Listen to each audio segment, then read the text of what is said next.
Actually, I was thinking about that right before I got up here, and I'd taken Ira out right before I left the chapel. Ira has this little dance he does before he does his business, and if it's a beautiful day, he really extends that dance. And I'm saying, Ira, I have to go to work. And he kept dancing. But as I sat in that chair, I knew what he was telling me, to stop and smell the air, to feel the grass, to feel the sunshine, to smell other dogs, to live, just to live. This disconnect is also reflected in our national priorities as we measure the value of our remaining wild places against the need for expansion and development. Because of this disconnect, we are unable to perceive what we have already lost and may yet lose. Disconnected, we are unable to perceive the bird songs that will go unsung, the diversity of life that has been diminished, the dwindling vistas untouched by human hand. We are transforming ourselves into a remnant people, separating ourselves from the land and the collective memories that sustain us. We are leading ourselves into exile. I also suspect this disconnect plays into our understanding of the ongoing crisis in the Middle East, a land shaped by migrations of people across the centuries, a land filled with distant memories. Perhaps if we saw that land less as something to be conquered and owned, whether by Jews, Christians, or Muslims, perhaps if we saw our own land less as something to be conquered and controlled, we might yet find a way to become fellow caretakers with one another, passionate about sustaining the earth, which in return sustains us. Or we can content ourselves with being a remnant people. However, it will not be without consequence. We risk being unable to go home, for there may come a time when there will be no home, a place of memory and connection to which to go. One of my favorite poets is Wendell Berry, a Kentucky farmer.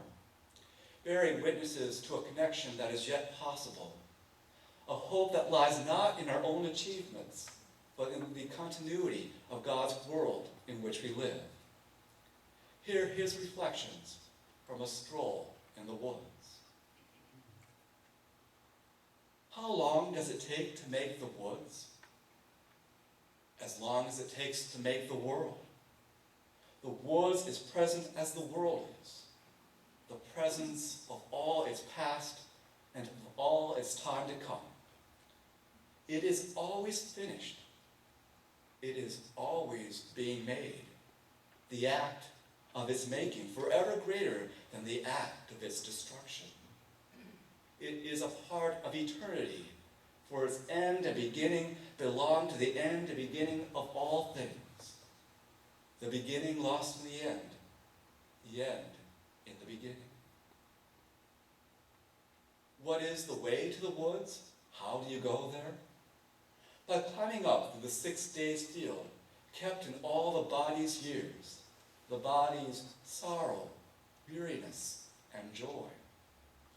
By passing through the narrow gate on the far side of the field, where the pastured grass of the body's life gives way to the high original standing of the trees. By coming into the shadow of the grace of the straight ways ending, the shadow of the mercy of light. Why must the gate be narrow? Because you cannot pass it burdened. To come to the woods, you must leave behind the 6 days' world, all of it, all of its plans and hopes. You must come without weapon or tool, alone, expecting nothing, remembering nothing, into the ease of sight, the brotherhood of eye and leaf. we gather at the table this morning, as we share of the bread and cup, we're reminded that we have been called out of exile, no longer scattered about the earth or disconnected from the land that sustains us. We embody through this simple meal the hope proclaimed by the prophets, a hope that turns mourning into joy, sorrow into gladness. As we gather at the table, let us find satisfaction in, comfort in, who we are as God has made us to be. There is still time to take a walk in the woods or a stroll along the beach, to follow a path that will lead us home.